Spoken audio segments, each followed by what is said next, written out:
I never used to run in the dark. That's the first thing people ask when I tell them what happened. Why were you out there at that hour? Like I'm somehow responsible. Like I invited this nightmare into my life. The truth is, I hadn't been sleeping well since moving to Montana. The silence here, it's different from city silence. It's absolute. No distant sirens, no neighbors arguing through paper-thin walls, no comforting hum of traffic. Just emptiness pressing against the windows of my cabin. The insomnia started my third night here, and by the second week, I was desperate for anything that might tire me out enough to sleep. Running before dawn became my solution. I'd wake up around 4 a.m. after tossing and turning for hours, lace up my shoes, and head to the trails near Whispering Pines Road. There was something calming about moving through that darkness, my headlamp carving a small tunnel of light through the shadows. I felt, I don't know, like I was the only human left on Earth. There was peace in that. Ironic, considering what happened. That morning, October 17th, started like any other early run. I remember checking my watch as I stepped outside. 4:27 a.m. The air had that bite Montana gets in the fall, where each breath feels sharp in your lungs. I did my usual stretches on the porch, focusing on my breathing, trying to quiet the thoughts that had kept me awake. Work stress, the divorce finalization papers waiting for my signature, my mother's declining health back in Chicago, the usual demons. I remember standing there, bent over stretching my hamstrings, when I first noticed something was off. My motion sensor light flickered. Once, twice, then steady again. I didn't think much of it. Old cabin, faulty wiring. But my watch vibrated with a notification at the same time. Battery suddenly at 20% when I'd charged it fully before bed. Little things. That's how it always starts, isn't it?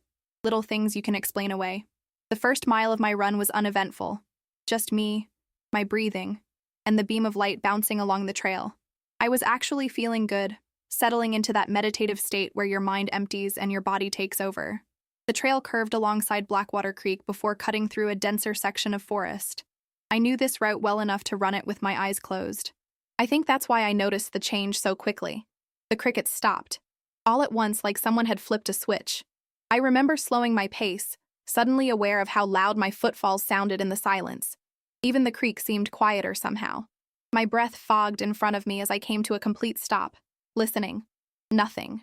Just my heartbeat in my ears and that hollow Montana quiet. I almost turned back then. Something deep and primal inside me was screaming to turn around. I wish I had listened to it, but instead I shook it off, told myself I was being dramatic, that the panic attacks that had driven me from Chicago to this remote town were just finding new ways to manifest. I switched my headlamp to its brightest setting and continued forward. That's when I smelled it. A sharp, acrid odor like ammonia mixed with something metallic, so strong it made my eyes water. I pulled my running jacket up over my nose, thinking maybe I'd wandered near some kind of chemical runoff, though that made no sense out here. The trail widened ahead as it approached a small clearing. My headlamp couldn't illuminate the whole space, just fragments, patches of frost-covered grass, the trunk of an old oak, a fallen log. I slowed to a walk, that smell growing stronger with each step. I remember thinking I should turn back. I remember my finger hovering over the emergency contact button on my watch. I remember the exact moment my headlamp flickered, dimmed, and then brightened again, swinging its beam toward the edge of the clearing. "Oh God," I whispered, the words escaping before I could stop them. "Please tell me this isn't happening." In the narrow beam of light, I saw movement, low to the ground. Something hunched over what I first thought was a pile of laundry. But laundry doesn't have fur. Doesn't have legs splayed at impossible angles. The dog, I think it was a husky, someone's pet, wasn't moving anymore. And the things crouched around it. I've spent months trying to find the right words to describe what I saw. They weren't tall. Maybe 4 feet high, crouching there. Not gray like in the movies. More translucent like jellyfish, with denser patches that seemed to shift and pulse. There were 3 of them, and they moved with a horrible synchronicity, like fingers on the same hand. They didn't have faces, not really. Just darker spots where features should be. And they were inside the dog somehow, not just touching it or cutting it. It was like they were phasing through the animal's flesh, their limbs, if you could call them that, disappearing into its body and emerging somewhere else. I stood frozen, unable to scream, unable to run. My headlamp flickered again, and in that millisecond of darkness, one of them noticed me. I didn't see eyes. There were no eyes. But I felt its attention shift, felt it perceive me with something beyond vision. Then my headlamp died completely. In the sudden darkness, I heard movement. Not footsteps. Something more fluid, like water rushing over stones, moving toward me. I ran. God help me, I ran blind through those woods, branches whipping my face, roots catching my feet. I didn't dare look back, didn't dare use my phone's flashlight. Just ran with my arms outstretched in the darkness, my lungs burning, certain that at any moment I'd feel something cold and gelatinous wrap around my ankle. I don't remember the rest of that run home. My next clear memory is standing in my shower, still fully dressed in my running clothes, the water so hot it was raising welts on my skin. I was shaking uncontrollably. There were leaves in my hair, scratches on my face and hands. My expensive running shoes were caked with mud and something else, a clear, viscous fluid that wasn't water, wasn't mud. It dried into a powdery residue that crumbled between my fingers. I kept telling myself it wasn't real. I'd had some kind of episode, a hallucination brought on by stress and sleep deprivation. People see things in the dark all the time. The mind fills in gaps with fears and fantasies. But as I peeled off my muddy clothes, I saw it, just above my ankle. A perfect circle of raised skin about the size of a quarter. It wasn't red or inflamed, just different. Smoother than the surrounding skin, and cold to the touch. Ice cold. I spent the rest of that day in a daze. Called in sick to the physical therapy clinic where I'd just started working. Closed all the blinds. Checked the locks over and over. Convinced myself that with enough daylight and rationality I could explain away what I'd seen. But every time I closed my eyes, I saw them again. Those jellyfish creatures. Feeding. Becoming aware of me. And every few hours I checked my ankle. Watching as that cold, smooth patch of skin slowly grew larger. That was 8 weeks ago now. And things have only gotten worse since then. I didn't tell anyone what I saw in the woods that morning. Who would believe me? I'd only been in town for 3 weeks. Already, I was the divorced city woman who bought Old Man Kramer's cabin and kept to herself. If I started talking about translucent creatures feeding on dogs in the pre-dawn hours, I'd be the crazy divorced city woman, the kind locals warn their children about. So I kept quiet, told myself it would fade like a bad dream. But the cold patch on my ankle didn't fade. By the 3rd day, it had expanded to the size of a golf ball, perfectly circular, the skin smooth and poreless like polished marble. It didn't hurt. That was the strangest part. When I pressed it, I felt nothing. Not the pressure of my finger, not the warmth of my hand. Just absence. I should have seen a doctor. I know that now. But something stopped me. The same inexplicable force that kept me from calling the police or animal control about the dog. It was like there was a wall in my mind I couldn't push through. Every time I picked up my phone to make the call, my thoughts would scatter like startled birds. I'd find myself staring at the screen, forgetting what I meant to do. That first week after the encounter, I didn't go back to the trail. I didn't go anywhere except the clinic where I worked, and even that was a struggle.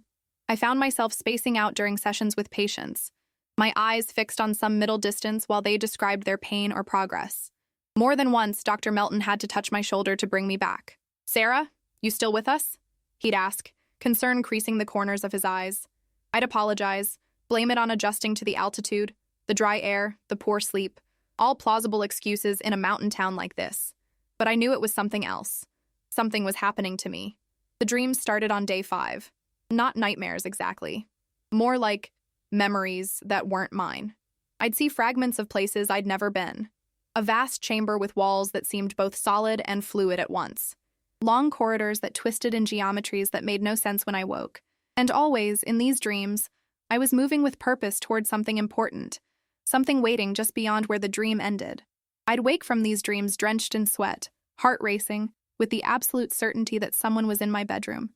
I'd lie paralyzed, listening to the silence, waiting for a sound that never came, but the feeling of being watched remained. On the 8th night, I woke to find myself standing in my kitchen. The refrigerator door was open, bathing the room in pale light. All the food had been removed and arranged on the counter in a perfect spiral pattern. In the center sat a small pile of that strange powdery residue, the same substance that had been on my shoes after my encounter in the woods. My hands were covered in it. I don't remember doing any of this. Don't remember getting out of bed. Don't remember organizing the food. But it was 3:47 a.m., and there I stood, barefoot on the cold tile, my ankle throbbing for the first time since the mark appeared. I cleaned up the mess with shaking hands, put everything back, scrubbed the powder from my skin, Told myself it was sleepwalking. People do strange things while sleepwalking all the time. Stress can trigger it. Trauma, too. And wasn't that what I'd experienced? Trauma. But deep down, I knew better. The next morning at work, I made a mistake. Mrs. Abernathy, a post-surgical knee replacement patient, was describing a clicking sensation when she extended her leg. I should have been listening. Instead, I was staring at her neck, at the pulse beating beneath her thin skin, feeling a strange hollowness open up inside me, a hunger that wasn't hunger. When she snapped her fingers in front of my face, I startled so violently I knocked over the treatment table's instrument tray. "I'm going to request another therapist," she said, gathering her things. "You clearly aren't well." Dr. Melton pulled me aside after that, suggested I take a few days off, get some rest, see someone if I needed to talk. His kindness almost broke me. I wanted to tell him everything, about the creatures, about the cold patch that now covered most of my calf, about waking up to find my food arranged in spiral patterns, about the growing sense that something fundamental inside me was changing. Instead, I nodded and thanked him, promised to get some sleep. That afternoon, I drove to the next town over, to a clinic where no one knew me. I told the doctor there I'd been having panic attacks, trouble sleeping. She prescribed something to help me rest, gave me the number for a therapist who specialized in anxiety disorders. I filled the prescription but didn't take the pills. Something told me I needed to stay alert, to be aware of what was happening to my body, my mind. The clarity of that thought frightened me. It felt like the only thing I was certain of anymore. 12 days after my encounter in the woods, I finally worked up the courage to check my entire body thoroughly. The cold patch had spread further than I'd realized. From my ankle, it had crept up my calf, wrapped around my knee, and was inching up my thigh. The same smooth, numb, marble-like skin. In the center of each patch were tiny, perfectly circular indentations, like pinpricks but without blood or scabbing.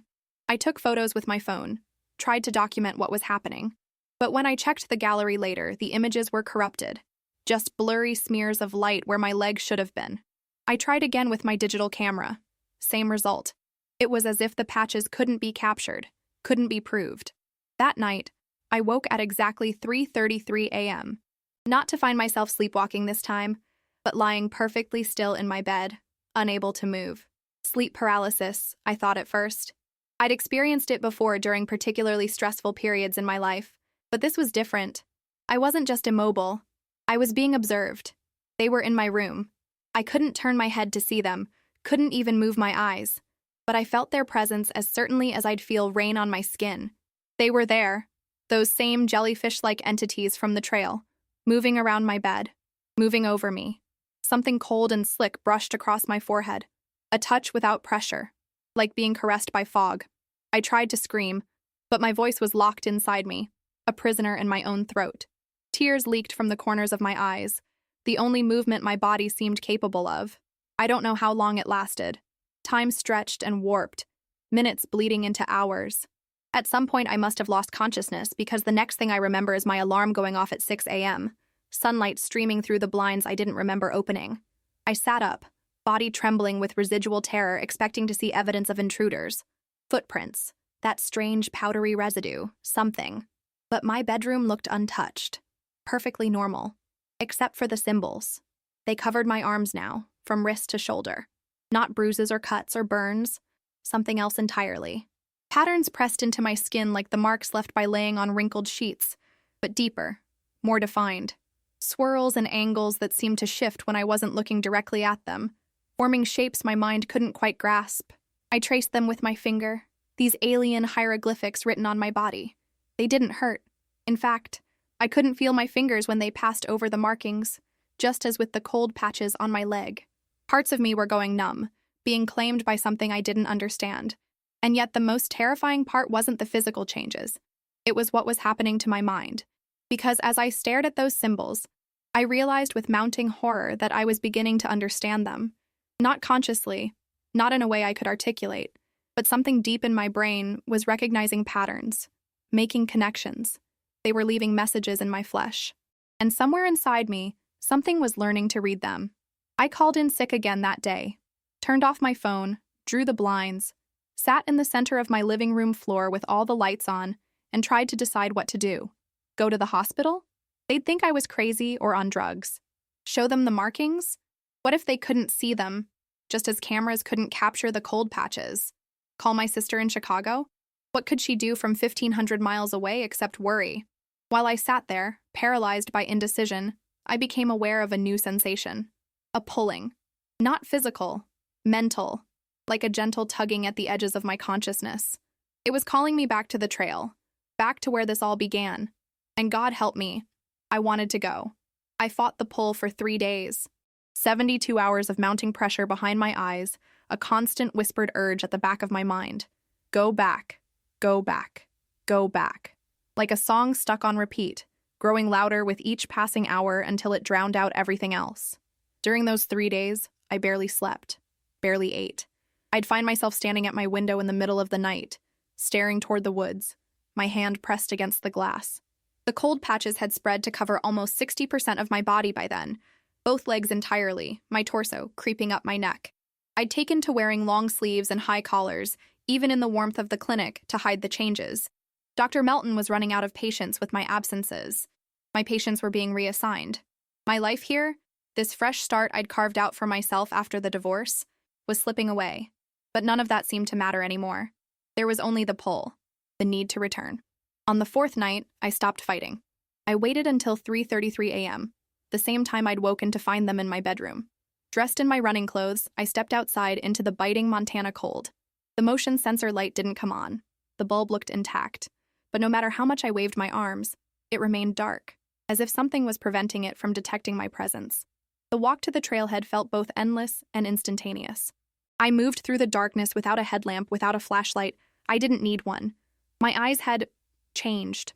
The darkness wasn't impenetrable anymore, just different.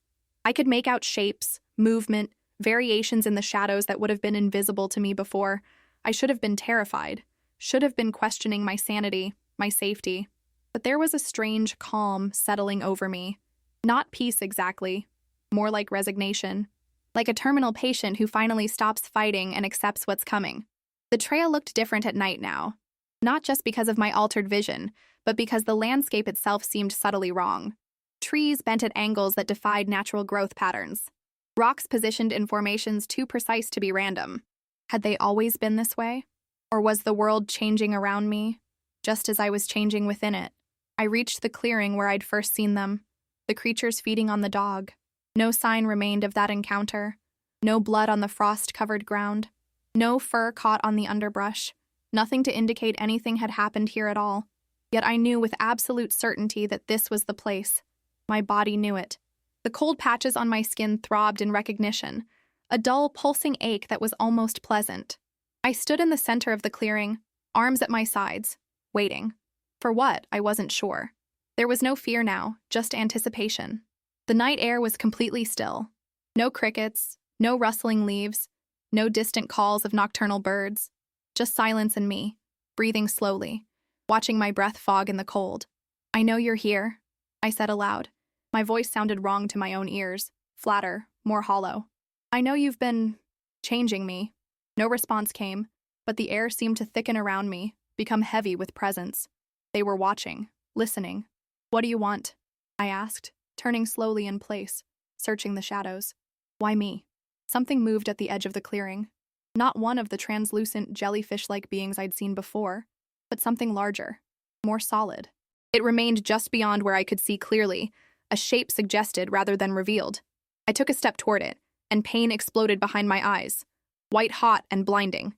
I fell to my knees, clutching my head, a scream trapped in my throat. Images flooded my mind, too fast to process.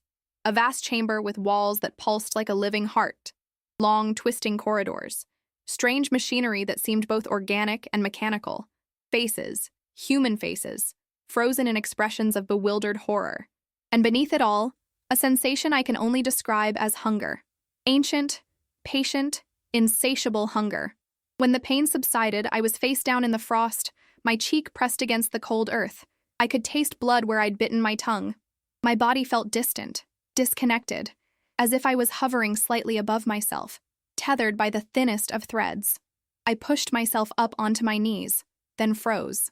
There was someone else in the clearing with me now, a man standing about 20 feet away, middle-aged, wearing a flannel shirt and work pants.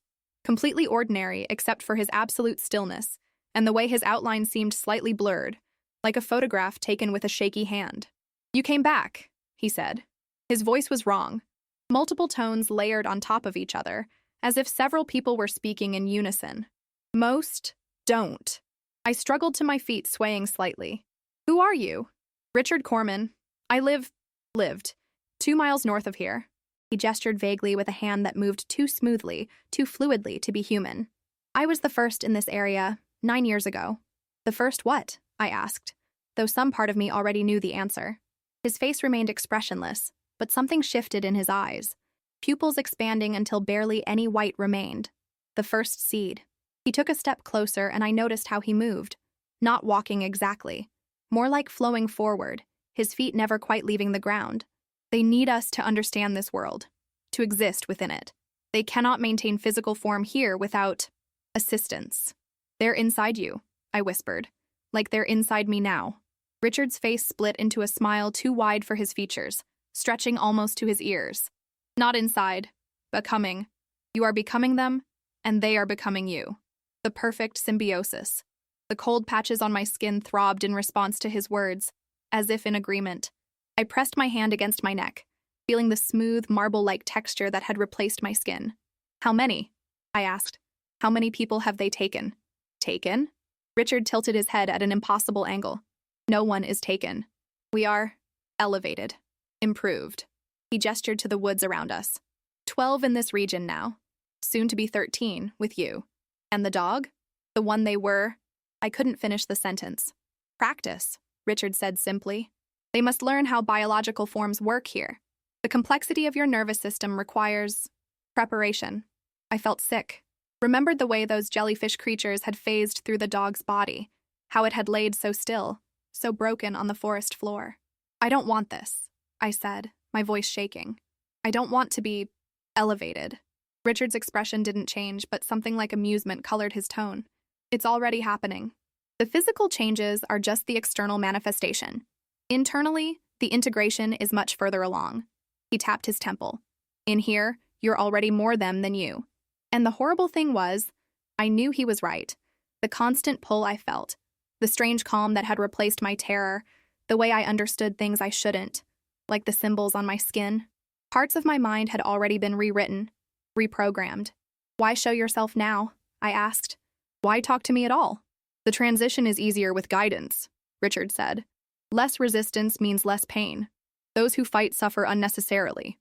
His head tilted again, studying me. "And you have potential. Your mind is adaptable, rare." "What happens when the transition is complete?" I asked, though part of me didn't want to know. "You join the network, become a node in something vast and ancient." For the first time, emotion colored his voice, something like reverence. "You will experience consciousness across dimensions, across time itself. Everything you were will still exist, but as part of something greater." I took a step backward. "And if I keep fighting it?" Richard's smile faded. "Fighting delays, but does not prevent, and it damages what could be preserved of you." He looked almost sad. "I fought. For months I resisted. Much of what made Richard Corman unique was lost in that struggle. Don't repeat my mistake." As he spoke, the edges of his form seemed to waver, becoming less distinct. The air around him shimmered like heat rising from hot pavement. "They're coming now," he said, his layered voice growing fainter. "To continue your transformation, don't resist. It will be easier." His shape dissolved into the darkness, leaving me alone in the clearing once more. But not really alone. I could feel them now, approaching from all sides. The translucent, jellyfish-like entities I'd seen that first morning, moving with that horrible synchronicity, flowing rather than walking. I should have run, should have screamed, should have fought with everything I had. Instead, I stood there, tears streaming down my face as they surrounded me, as they reached for me with limbs that weren't quite limbs, as they pressed against the cold patches of my skin and passed through, into me. The pain was exquisite. Not like being cut or burned or broken, like being unmade, cell by cell, and then reassembled according to some alien blueprint. I felt them inside my veins, behind my eyes, between the folds of my brain, felt them rewriting me. I screamed then, a sound that started human, but ended as something else entirely. A high, harmonic tone that shattered the silence of the woods and sent sleeping birds exploding from distant trees. When it was over, I lay curled on my side in the frost, shaking uncontrollably. The cold patches had spread further, faster than before. My hands were completely transformed now, smooth and slightly translucent in the darkness. I could see through them if I held them up to the night sky, see the stars through my own flesh. But the most terrifying change wasn't physical. It was the presence in my mind. No longer just a pull or a whispered urging. A full awareness, alien and vast, observing through my eyes, thinking alongside my thoughts. I wasn't alone in my head anymore. And the other presence was growing stronger by the minute. I managed to stand, my transformed body moving with a fluidity that felt both wrong and exhilarating. I turned toward home, driven by one last desperate human impulse to hide, to process, to prepare for whatever came next. But as I took my first step away from the clearing, the presence in my mind surged forward, not with words, but with feelings, images, intentions. It didn't want to return to the cabin. It had other plans. And I realized with dawning horror that I wasn't walking home. I was walking toward town. I fought for control with every step toward town, my transformed body moving with unnatural fluidity. The presence in my mind grew stronger, knowing which fears to suppress and which desires to amplify. At the tree line overlooking Main Street, we stopped. The town slept peacefully at 4:30 a.m. One streetlight illuminated the empty intersection. The diner had lights on, Mrs. Winters starting her pre-dawn baking. A whisper of thought that wasn't mine. Integration points, assessment, expansion parameters. I understood without understanding. We were evaluating the town, looking for places to spread, to convert. And I was their scout. Desperation surged through me. I bit down hard on my tongue, hoping pain might shock me back into control. My transformed body registered the damage as information rather than agony. But it worked, momentarily. I staggered backward, away from town. No, I whispered, my voice that strange, layered sound. Not them. I turned and ran toward the highway 5 miles east. If I could reach it before the presence regained control, maybe I could flag down a truck, warn someone. I ran faster than humanly possible, my transformed body moving with frightening efficiency. Trees blurred past me. For a brief moment, I felt exhilaration. Is this what it meant to be elevated? The presence seized on that thought. Yes, this is only the beginning. Imagine what comes next. Images flooded my consciousness. Stars seen from impossible angles. Vast architectures that defied physics. I forced myself back into focus. Just 1 more mile to the highway. I could hear a distant truck. The presence pushed against my control. My leg locked mid-stride, sending me tumbling into a ravine. My body absorbed the impact with unnerving efficiency. Then they emerged from the shadows. 5 human shapes with that same fluid grace.